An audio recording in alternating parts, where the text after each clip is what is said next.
dan Kewarganegaraan, Fakultas Keguruan dan Ilmu Pendidikan, Universitas Muhammadiyah Mataram. Kami yang kelompok 6 yang beranggotakan 5 orang. Anggotanya 5 orang. Kami akan tugas dan mata kuliah internasional dengan masalah tentang perdagangan ekspor impor Indonesia di berbagai negara. Assalamualaikum warahmatullahi wabarakatuh. Izin saya Sofwan Surahman ingin menyampaikan materi saya tentang perdagangan internasional. Materi saya yang akan saya bacakan di sini pengertian perdagangan internasional.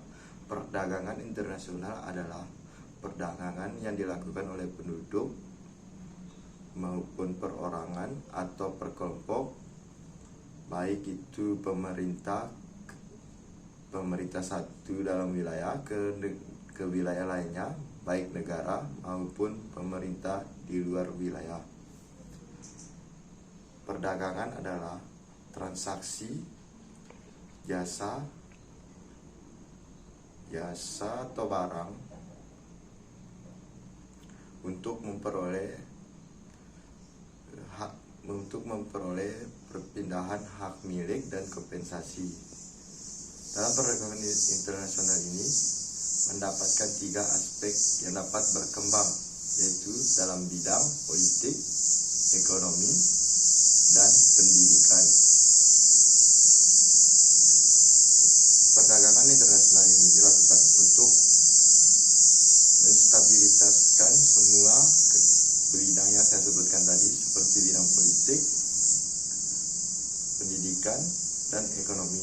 Sekian dari saya. Wassalamualaikum warahmatullahi wabarakatuh. Materi B yang dimana pentingnya perdagangan internasional. Secara umum, aktivitas perdagangan internasional sangat penting bagi suatu negara. Mengapa demikian? Dikarenakan dapat menjual kelebihan barang di suatu negara ke negara lain dengan harga yang lebih baik. Sebagai contoh, peternak sapi di Australia yang menjual produknya dalam bentuk daging, susu, dan keju ke negara lain dikarenakan jumlah produknya lebih besar dari daya serap dalam negeri, sehingga diekspor ke luar negeri. Memperluas pasar serta mendapatkan keuntungan tambahan dalam bentuk devisa. Sebagai contoh, BASF merupakan perusahaan nomor 1 di bidang kimia di dunia yang berbasis di Jerman. Perusahaan ini memiliki sangat banyak produk kimia beserta turunannya dengan harga yang sangat kompetitif. Akibat produknya dibutuhkan oleh semua negara, maka BASF membuka pabrik hampir di seluruh dunia ini, baik dalam bentuk kerjasama, franchise, dan lain-lain, yang secara tidak langsung memperluas pasarnya. Memperluas pasarnya tidak hanya di Jerman saja, serta menjadikan BASF sebagai salah satu perusahaan penghasil devisa terbesar untuk negara Jerman. Menjalin persahabatan antara negara, perdagangan selalu menimbulkan persahabatan. Sebagai contoh, Cina dan Amerika, di mana Cina dan Amerika memiliki kerjasama yang erat, walaupun ideologi keduanya berbeda. Bahkan Jerman Timur dan Barat, awalnya negara dengan ideologi berbeda, akhirnya dapat bisa bersatu kembali dikarenakannya masalah perdagangan. Kasus terakhir adalah Iran vs MII dan Amerika. Dikarenakan kepentingan perdagangan berupa pasar Iran yang besar akhirnya mencair. Permusuhan lama dan isu nuklir tidak menjadi hambatan bagi dicairkannya hubungan perdagangan di antara mereka. Yang berikutnya, memperoleh barang yang tidak dapat diproduksi di negara sendiri. Yang terakhir, memenuhi kebutuhan. Baiklah, saya akan menjelaskan materi 3, yaitu contoh perdagangan internasional ekspor impor secara garis besar. Contoh perdagangan internasional ekspor impor meliputi semua transaksi jual beli atas barang dan jasa dari luar daerah ke dalam daerah dan sebaliknya. Secara garis besar, menurut Ferianto, membagi sebagai berikut. Yang pertama, ekspor dibagi menjadi dua cara, yaitu ekspor biasa dan ekspor tanpa L atau C. Yang kedua adalah barter. Barter adalah pengiriman barang ke luar negeri untuk dipertukarkan langsung dengan barang yang dibutuhkan di dalam negeri. Adapun jenis barter meliputi, yang pertama adalah direct barter, yang kedua adalah switch barter, yang ketiga adalah counter purchase atau counter trade, yang ketiga buyback barter, dan selanjutnya adalah consignment, adalah pengiriman barang dengan metode titip di mana belum ada pembeli tertentu di luar negeri.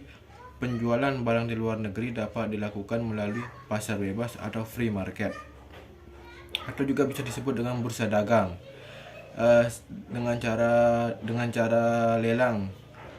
Yang keempat adalah package deal, dalam rangka memperluas pasaran hasil bumi di Indonesia, terutama dengan negara sosialis. Pemerintah ada kalanya mengadakan perjanjian perdagangan atau trade agreement dengan salah satu negara. Pada perjanjian ditetapkan sejumlah barang tertentu akan diekspor ke negara itu dan sebaliknya, dan dari negara itu akan diimpor sejumlah jenis barang yang dihasilkan dari negara tersebut dan yang kita butuhkan. Pada prinsipnya semacam barter, namun terdiri dari aneka komoditi.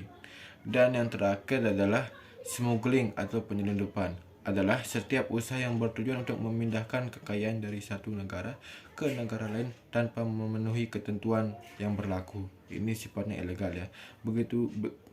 Itu saja yang bisa saya sampaikan.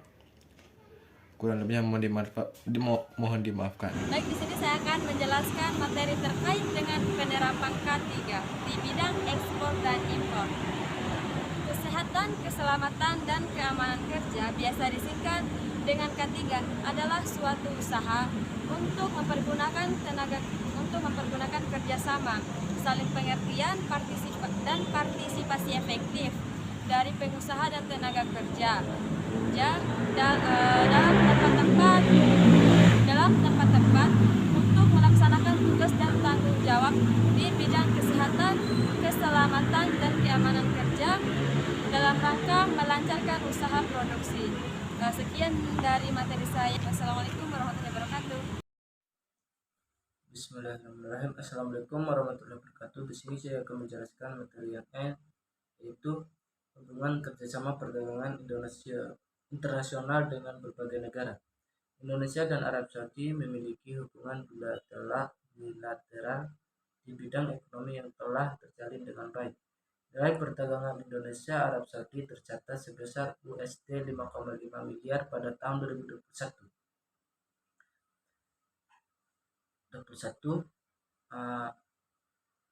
Ekspor Indonesia ke Arab Saudi selama periode Januari-Desember 2021 sebesar USD 1,5 miliar, naik sebesar 12,78% dibandingkan periode yang sama tahun 2020 yang berjumlah USD 1,33 miliar. Selama itu, total nilai free trade investment dari Arab Saudi ke Indonesia mencapai USD 24,6 juta pada periode 2016-2021. Terdapat beberapa isu yang diangkat dalam pertemuan bilateral tersebut, antara lain mengenai perdagangan antara kedua negara dan rencana kerjasama pada bidang investasi. Dalam pertemuan itu juga dibahas berbagai perkembangan di kawasan dan global yang menjadi perhatian dan kepentingan bersama. Pemerintah Arab Saudi dalam mencapai kepentingan global bersama Menteri Faisal Al-Ibrahim menanggapi dengan menjelaskan pertumbuhan ekonomi Arab Saudi yang didorong oleh minyak dan gas. Menteri Al-Ibrahim juga mengamati kondisi saat ini, di mana perang di Ukraina menyebabkan volatilitas energi, metal, dan investasi. Arab Saudi telah mengantisipasi dampak perang dan meningkatkan kapasitas refinery. Arab Saudi juga berharap G20 dapat menjaga kapasitas refinery. Arab Saudi juga berharap G20 dapat menjaga situasi, terutama food security. Meskipun Arab Saudi tidak terlalu terdampak, namun mengkhawatirkan kondisi di negara-negara sekitar. Selain itu juga dibicarakan mengenai blue hydrogen dan investasi di ibu kota Nusantara.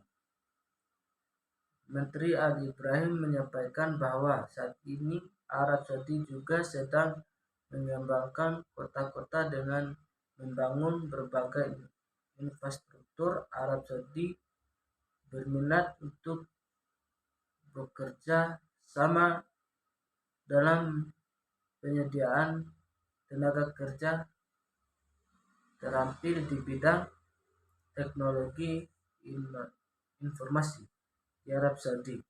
Menteri Arab Saudi juga tertarik untuk bekerja sama dalam bidang kebudayaan yang sudah memiliki ikatan kuat dengan Indonesia. Arab Saudi sebagai salah satu negara G20 juga menyampaikan dukungan penuh bagi presidensi G20 Indonesia.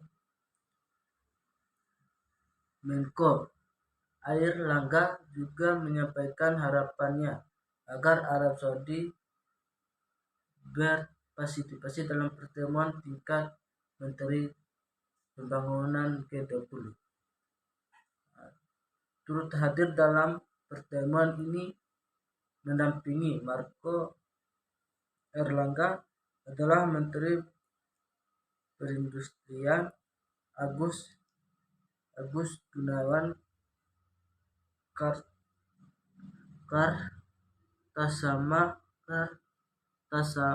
Kartasamita, Deputi di bidang koordinasi kerjasama ekonomi kerjasama. Sekian. Terima kasih. Assalamualaikum warahmatullahi wabarakatuh.